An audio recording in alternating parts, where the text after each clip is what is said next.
Não, com todos, com os crepes também. Acontece com todos. E porquê? Porque normalmente a perspectiva é da narradora, quer dizer, e ela tem uma técnica, que depois se nota que é uma técnica, mas é uma técnica que é natural, não é? Que ela foi desenvolvida certamente naturalmente e percebeu que funciona, isto é o que funciona aqui. Normalmente ela no fim é que dá a perspectiva dela. Isto é, ela apresenta a situação, isto aparece em muitos contos, logo em vários dos primeiros, no Ponto da Luz, nos crepes também aparece, em vários. Normalmente nós vemos a situação, vemos quem é que lá está, os personagens, o tempo, o espaço, estão lá os elementos todos, os acontecimentos. E depois no fim, aquelas últimas 2, 3 parágrafos, a última página, às vezes as últimas frases só aparece a narradora, aparece alguém, um olhar de uma pessoa, com uma perspectiva. E essa perspectiva é que nos faz, olha, afinal, e depois ficamos a pensar. Isso é normalmente a técnica que ela usa. É no final, sempre. Portanto, ao longo da história nós lemos a história e depois no finzinho mesmo, quase perto do fim, já naquele recuo, quando vamos mesmo a sair da história, lá vem a perspectiva dela. E isso faz-nos reagir. Essa técnica é uma técnica que se nota muito, não é? No que ela escreve. E é uma técnica como qualquer outra, mas resulta. É também mais uma estratégia que resulta, digamos, há sempre aspectos inesperados, estranhos, um bocadinho, mas que não são demasiado inesperados e demasiado estranhos. Isso é que é curioso, porque este livro não é, quem ouve isto, estes inesperados estranhos pensa que de repente ali, exato, na loja de Deus vão começar a aparecer assim seres, não, são seres da nossa, são seres humanos, são figuras humanas, são homens e mulheres, velhos, pessoas jovens, mas no fundo tem ali um aspecto que fica um bocadinho inconfessado e que depois, com alguma arte descrita e com também uma arte do leitor, que o leitor tem de ir um bocadinho ali à procura, começa a sentir essa outra densidade que está lá por trás. E isso acontece com todos nós, não é? Nós pensamos, conhecemos as pessoas que vemos todos os dias e às vezes há sempre ali um lado um bocadinho mais, que está um bocadinho na sombra e que cabe à escrita, e não tinha muito mais a dizer, mas só quero mais uma vez, terminaria talvez com esta ideia de que de facto no fundo isto é o retrato do que nós somos, é um livro que é o retrato do que nós somos, nós todos. Eu acho que este tipo de livros é muito engraçado porque não é um livro que seja exterior, o olhar dela não é exterior a esta gente, ela não se põe com aquela prosápia que seria, aliás, completamente despropositada, de ter um olhar tão exterior que fosse um observador externo. Não, todos nós fazemos parte desta sociedade, melhor ou pior, e portanto nós não somos marcianos, não somos seres de outro planeta, nem sequer somos seres tão afastados culturalmente que pudéssemos ter um olhar muito exterior sobre isto, porque pronto, não é preciso sermos marcianos, mas se fôssemos assim, uma pessoa que viesse, enfim, toda a vida de outra cultura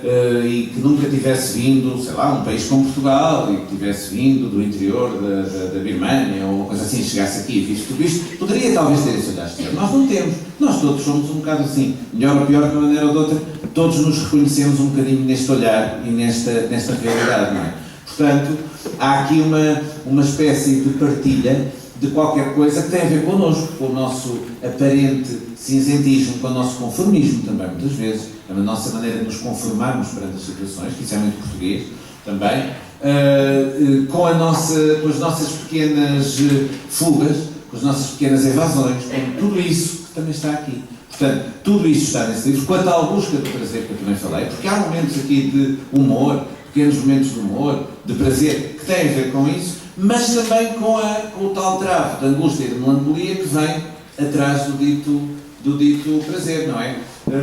E, portanto, essa busca, digamos, psicológica que todos temos do prazer existe aqui, mas existe sempre com o tal travo de amargura e de melancolia que lá está, e um faz parte do outro. Portanto, se nós olharmos para este livro, vemos personagens densas, personagens humanas, isso é muito interessante, portanto não são raras exceções, haverá uma exceção ou outra, mas são personagens muito secundários. Normalmente o protagonista ou a protagonista de cada um dos contos tem sempre alguma densidade humana, e isso é que é marcante. São pessoas que nós não esquecemos, que nós lemos e que nós parece que ficamos a conhecer, parece que se cruzaram connosco. Eu acho que isso é a melhor qualidade do livro.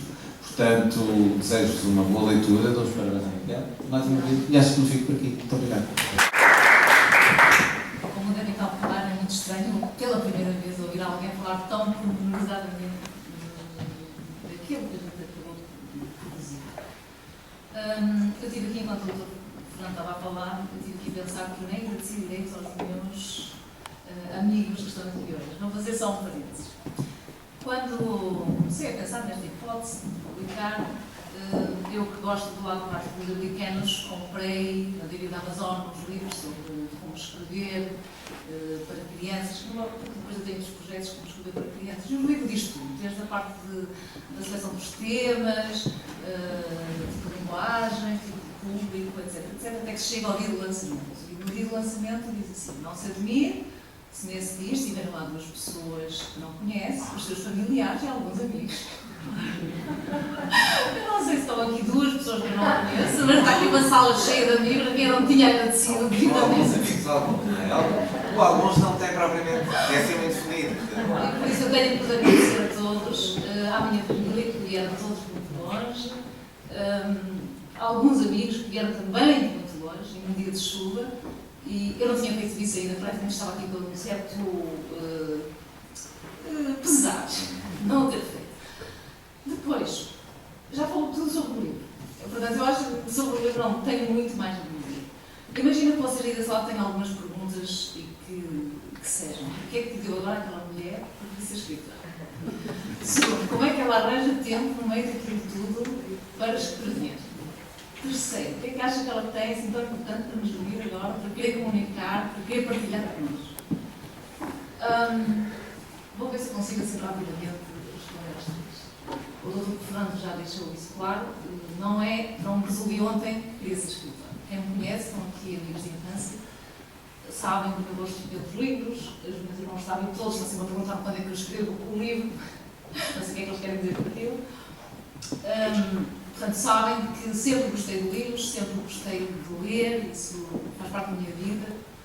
Era daquelas meninas, não sendo rato de biblioteca, mas que andava sempre com o livro metido na bolsa, na carteira, e gostava também de escrever. Isto sabem poucos, a Maria sabe. Escrevia nas capas dos cadernos no liceu, isso era frequente, muitas folhas também soltas nos cadernos do liceu. E passámos a vida na biblioteca. Bons tempos. Depois a universidade, isto porque a Maria é uma amiga de infância, desde o conhecido. Mais tarde, na faculdade, lembro-me daqueles bons tempos, daquelas tardes de chuva, não tinha nada para fazer, que passávamos na biblioteca a ler. E claro, eu fui tendo sempre alguma coisa escrita. O Zé Augusto, que está aqui, que é primo do Luís, uma vez perguntou: és capaz de dar sempre uma coisa a escrever? Era um desafio, porque estava sempre a meter comigo quando é que sai. E hoje eu dediquei-lhe um livro de projeto dedicatória. Ele não se lembra de fazer esta pergunta, mas eu não me esqueço da pergunta. Ok, não sei se sou capaz. Já escrevi qualquer coisa, vamos ver agora o que é que podemos fazer. Isto, portanto, o propósito não foi ontem que eu decidi, isto é uma coisa que nasce, que se vai aumentando. Isto não é, apesar de ser o primeiro livro publicado, não é o primeiro livro escrito. E eu acho que ainda bem, porque normalmente quando se publica o primeiro, pelos vistos, as experiências não têm sido assim, às vezes, não sei assim, boas. Um dia tive a sorte de perceber, isto agora vou já saber, onde é que tenho tempo para escrever. Isso está relacionado também com o tipo que o livro tem aqui nas mãos, não é?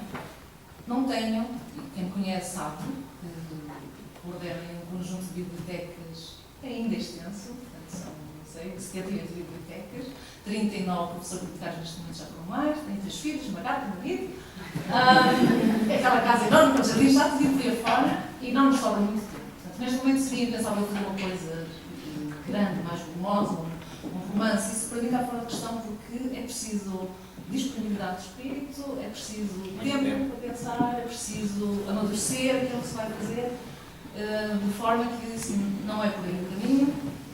Há alternativas, são contos, são pequenas narrativas, e um dia descobri, se calhar lá nos meses, quando estava a escrever, surgiu uma destas narrativas contos. Quando já tinha um conjunto, mais ou menos, quis dar alguma unidade depois para pôr em livro. Portanto, de modo que, não tendo tempo, isto acabou por ser também um resultado daquilo que eu poderia fazer com o pouco tempo que tenho. Essa unidade depois que eu tentei dar-lhe, e agora já vem o que é que ela tem de importante para dizer, a resposta que sei de o que ela tem de importante para partilhar connosco, é um pouco como se fossem álbum de fotografias, estão aqui 40 fotografias, apresenta-se a fotografia não com uma máquina, mas com palavras, e deixa-se ao observador, neste caso ao leitor, o trabalho de desvendar mensagens. Portanto, interessa-me a parte estética, se interessa uma palavra, a frase, não gosto assim de frases que não digam nada, gosto de trabalhar um bocadinho na frase, que ela tenha poder para o leitor, e depois interessa-me também a mensagem subtil, a mensagem que está por baixo, que às vezes é irónica, não disse, é um bocadinho amarga, tem alguma melancolia, mas que é, no fundo, essa mensagem que quero transmitir, muitos conseguem identificar-se. Tenho aqui um grupo de amigas críticas, que são todas femininas, por isso eu vou dizer amigas, que fizeram o favor de ler o livro, aquelas angústias de publica ou não publica, isto não é fácil, não é? É um ato de coragem, diz a Mabel. E eu já tinha o livro do editor e já estava aprovado e tudo, mas deu-me assim um pânico. E depois o Luís não tinha lido o livro. Por não ler um livro nas férias, e depois ele não sabia que eu escrevia, e eu, oh meu Deus!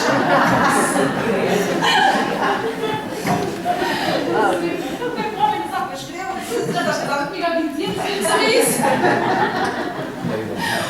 Pronto, ok.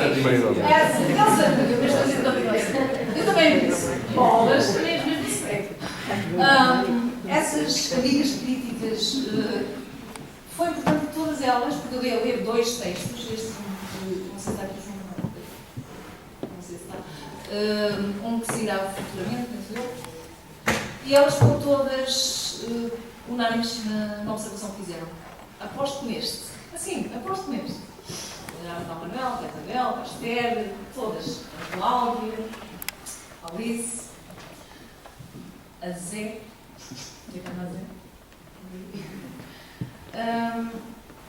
e depois, como já disse, acabei por pedir uma validação para mim ainda que fosse mais seguro. Pronto, é isto que tenho que dizer, não tenho muito mais. É um álbum de fotografias com personagens com as quais nos cruzamos diariamente. Muitas vezes o António já leu e as Ginas já leram, tiveram a dizer há bocado, e às vezes dá a impressão que são aquelas pessoas, que são aquelas pessoas com quem nos cruzamos diariamente e identificamos com elas.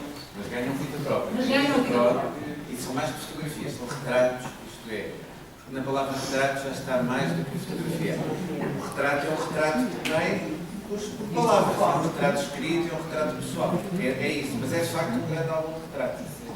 Foi a ideia com que eu fiquei. Portanto, esse foi o resultado final. E no fundo, o conjunto destes retratos todos acaba por ser um retrato de uma sociedade que nós somos. O que está é muito fragmentado. E no fundo, o que eu espero é que ao ler, podem ler como seguido, podem ler separado, mas que parte do André, esta frase, parte. Porque ele me obriga, ele faz parar.